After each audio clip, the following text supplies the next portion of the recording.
Ces capsules historiques ont été conçues dans le cadre des fêtes du 175e anniversaire de la ville de Saint-Raymond, qui se sont déroulées en 2017.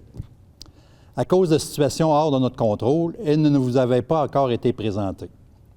Elles abordent des sujets de notre passé, notre présent et notre futur. Elles sont composées d'images, de vidéos, d'archives, accompagnées d'entrevues plus récentes enregistrées en 2018 et quelques-unes en 2020. Nous sommes conscients que ces compilations sont loin d'être complètes et que beaucoup de gens auraient pu ajouter du contenu intéressant et pertinent sur ces sujets et bien d'autres.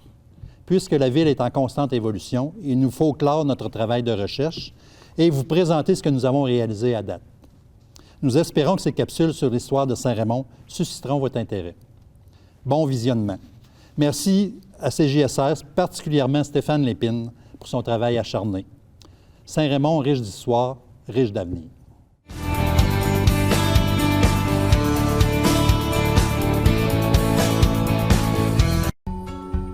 Il en est passé de l'eau sous les ponts depuis l'ouverture du premier magasin de la famille Denis. Une belle histoire qui se poursuit depuis 4 générations. Même si nous offrons des produits au goût du jour, il y a une chose qui n'a pas changé. C'est l'esprit de famille qui unit notre équipe. Et ça se ressent jusque dans la qualité de notre service. Bien, dans les années 40, quand même, j'étais encore assez jeune, parce que je suis née en 37, alors... Mais quand j'ai commencé à travailler à l'âge de 17 ans, c'était vraiment le travail. Là. Tu rentres à l'ouvrage et puis tu sais, c'est comme si ça t'appartenait, là. Comment je dirais bien, tu sais, on rentrait pour travailler. OK. Tu sais, donner un rendement quasiment de 100 %. OK. Puis c'était, on rentrait à quelle heure puis on repartait à quelle heure? Moi, quand j'ai commencé, je me suis Dion devant l'église. Là. Oui, oui. Je rentrais à 8 heures le matin, je finissais à 9 heures le soir. 6 jours. OK. Et vous n'êtes pas rentré dans le commerce de vos parents en premier? Non, parce que là, j'étais fille. OK. Alors, je travaillais, j'ai eu un emploi tout de suite. J'étais bien chanceuse en sortant de l'école. Non, j'ai rentré au commerce familial seulement dans les années 80, 81. OK, OK. Fait que vos parents ont gardé ça très longtemps. Bien, c'est-à-dire que c'est mes beaux-parents. Mes beaux-parents, excusez, oui, Mes excusez. beaux-parents. Pas me mélanger. Parce que dans ce temps-là, quand on se mariait, la femme restait au foyer pour Oui, élever les c'est vrai. enfants. OK. T'as pas question qu'on soit sur le marché du travail avec OK. vous mariés. Alors, ça a été juste dans les années 80, quand les années ont été très difficiles dans tout Saint-Raymond, là. Vu que c'était difficile, que tu n'avais pas d'industrie, c'était très tranquille dans les commerces. OK. Fait que nous, on avait congédié un homme, puis j'avais rentré pour travailler parce que fallait vraiment, là, tu sais, on voulait sauver notre commerce, puis on voulait continuer, et puis je n'étais pas sur le payroll non plus. OK. Non, c'est beaucoup de concessions. Il faut que tu aies beaucoup, beaucoup d'amour dans le couple pour accepter. Puis il fallait que les enfants, quand même, ils étaient jeunes, qui acceptent que je m'en aille travailler aussi. Ben oui. Ben Sophie, parle-nous-en dans ce petit bout-là. Comme enfant, comment on voit ça? Bien, chez nous, les problèmes d'adultes, ça ne nous était pas transmis. OK. Fait qu'on savait bien qu'il se passait quelque chose de spécial, mais on ne savait pas quoi au juste. OK. Fait que c'est sûr que mes parents, eux autres, je pense qu'à ce moment-là, ils auraient pu dire on abandonne tout, mais finalement, ils se sont troussés les manches, tant bien que mal. Puis ça fait que quand tu reviens de l'école, ben là, ton parent, il n'est plus là pour t'accueillir. Ouais. Parce que nous autres, notre mère, elle nous préparait un petit plat de pommes, là, puis elle nous accueillait en arrivant de l'école. Mais là, c'est plutôt maman qui appelait à 5 heures pour dire, ben là, pourriez-vous éplucher les patates? On va faire des patates pour souper, entre autres, tu sais. Ouais. Fait que oui, pour des enfants qui ont toujours eu leur mère à la maison, puis mais c'était une très bonne femme au foyer, tu sais, elle s'occupait très bien de la maison, puis c'était une très bonne cuisinière. Fait que oui, ça a été un choc. Jusqu'au jour où mes parents nous ont expliqué qu'est-ce qui s'est passé dans les années 80, comment c'était difficile. Mon père, à un moment donné, m'a avoué qu'il recevait les circulaires, puis il n'avait pas l'argent pour les distribuer par la poste, là. Fait qu'il les jetait. Ouais. Fait que, tu sais, ouais. des fois, les gens n'ont pas idée, dans la vie d'un commerçant, tout le courage que ça demande, mais en même temps, il y a beaucoup de sacrifices aussi derrière ça. Puis il y a un employé à mon père qui était son bras droit. À un moment donné, ils ont dit, j'aimerais ça qu'on aille déjeuner ensemble. Puis là, il me dit, écoute, Sophie, il dit, pourquoi tu ne reprends pas ça, la quincaillerie? Il dit, t'as tous les atouts, t'as toutes les aptitudes pour faire ça. J'ai dit, écoute bien. J'ai dit, moi, tu me vois-tu vraiment vendre des vis? Tu sais, je suis quand même assez féminine, là. Ouais. Vendre des vis, des bottes, puis du clou, tu sais. Mais il dit, t'as pas besoin de savoir ça. Nous autres, on est là pour ça. Puis ils disent, on va t'épauler là-dedans. Fait le 3 janvier 1995, j'avais laissé la banque le 30 décembre, puis le 3 janvier 1995, je suis arrivée à Quincaillerie. C'est un gros défi, hein? Je veux pas, faut y penser. C'est un gros défi parce que des femmes dans ce domaine-là, il n'y en a pas tant que ça.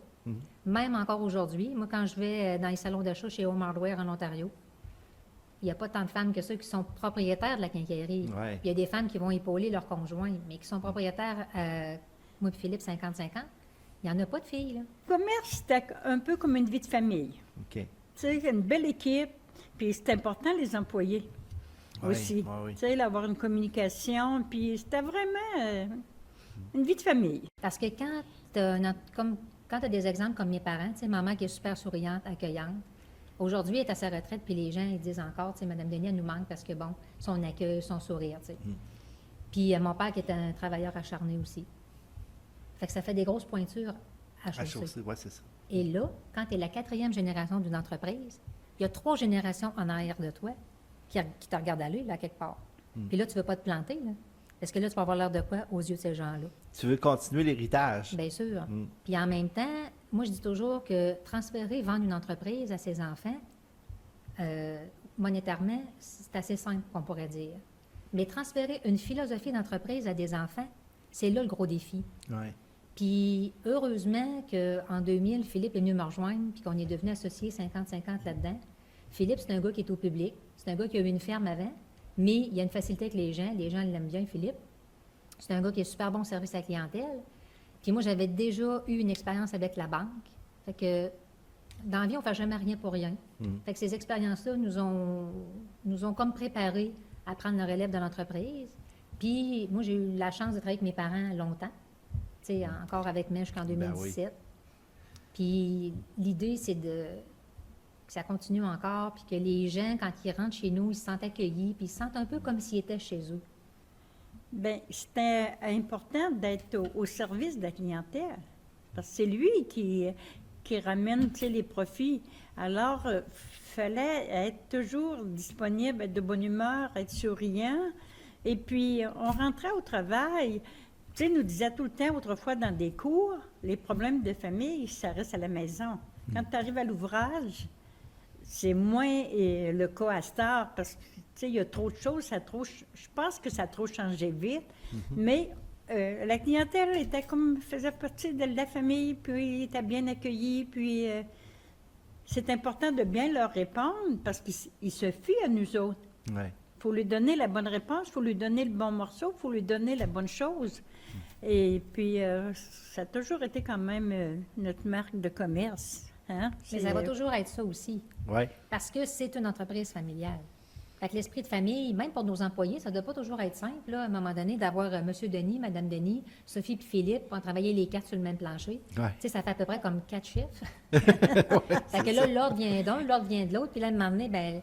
Mais les employés, ils ont toujours collaboré là-dedans, puis sont comme bien avec nous autres là-dedans, en tout cas parce qu'on a des employés de 35 ans de service, 25 ans de service, 20 ans.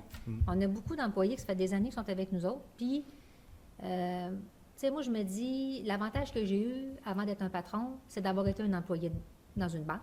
Ouais. Fait que je suis capable de prendre du recul, puis d'être capable de tu sais, quand un employé demande un congé, là, ben, tu sais, dans sa tête, à 90% de son congé, là, il pense qu'il va déjà l'avoir.